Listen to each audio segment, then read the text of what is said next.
This was quick and easy. Thank you so much, Jeannie. Now we've got some butter to make this so much better, making any dessert obviously better. Now, a crisp and sweet baklava is perfect in its original form, but we're about to kick it up a notch with this chocolate and nuts version that honestly is about to take it to the next level. We're about to turn those Monday blues upside down with the sweet treats. And if you want to try this at home, SMS the keyword treats to 33650. Remember, SMSs cost R1.50 and free SMSs do not apply.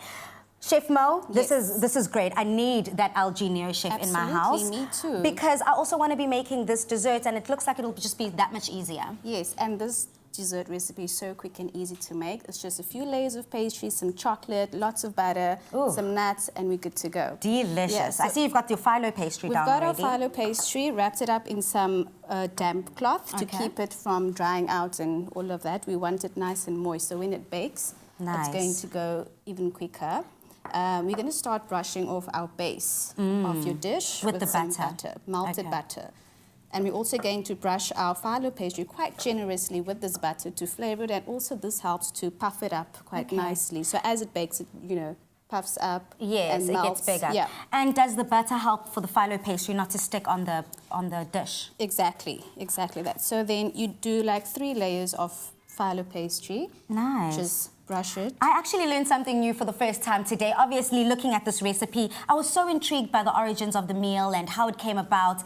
Phyllo actually means leaf. So that just makes sense because it's so paper thin. It's perfect for this. It adds the right amount of crunch to your dish, but also it gives that nice, neutral, balanced flavor. So everything is not as rich and sweet. Yeah, and traditionally, baklava is made with phyllo pastry. Other pastries won't give you the same consistency and that, nice thin layers. So this is absolutely perfect. It's going to crisp beautifully as we bake. Okay, so you add your first layer down of phyllo. You can mix together our nuts. So we've got some peanuts, we've got some almonds, and we've got a bit of walnut. Just mix all of that together. So the peanuts are in, the almonds are in, and then you also said walnut. A little bit of sugar just to give it a sweetness because we're using dark chocolate. But you can use milk chocolate. I just like the nice bitter of the taste of the dark chocolate. I absolutely love it too. I love the chili dark chocolate. Would that be a nice mixture here to add that little kick of flavor? You can, and you can also add some warm spices like cinnamon and nutmeg, but I personally don't like spices with my chocolate. I don't know about you.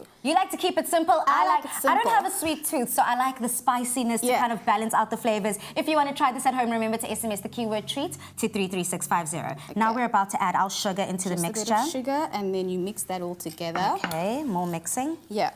So and then do I start? You can start layering. Layering.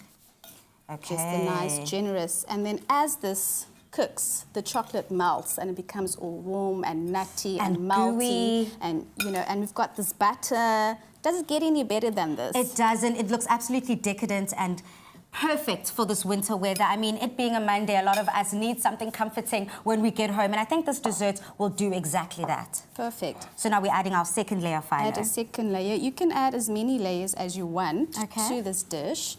I like it quite crispy and, nice and puffy, and I want to bite into that crunch. Playing with textures, so I of course. go for like 3 to 4 layers at a time. I mean, why not? It's such a beautiful pastry. I think I've put too much butter. I don't think that there's such a thing as too much butter. Not at all. But we're having fun here in the kitchen. Yeah. How else can we enjoy this? I think this would also be nice as a fruit. Is there such a thing as a fruit baklava? If I have some berries and citrusy flavors in here? Because it's going to bake, dried fruit is likely to work better. Okay. So you can do like some dried apricots, those dried bananas and dried apples. Mangoes. And you can play with some white chocolate as well, and also other different types of nuts like pistachios is a general good to go one. Yes. Once this bakes evenly in the oven, you just got to make a little sauce to pour over it with like little honey and some water. Reduce it down. Once it's baked, pour it over, do a little icing sugar. I'm kind of scared. All this sugar, we've got honey, we've got sugar, we've got chocolate, we've got butter. It couldn't get more decadent, it couldn't get more delicious here in the kitchen. Remember, if you want to try this amazing dessert at home, SMS the keyword treats to 33650 and you could be trying this chocolate nut baklava at home. For now, over to you, Jeannie.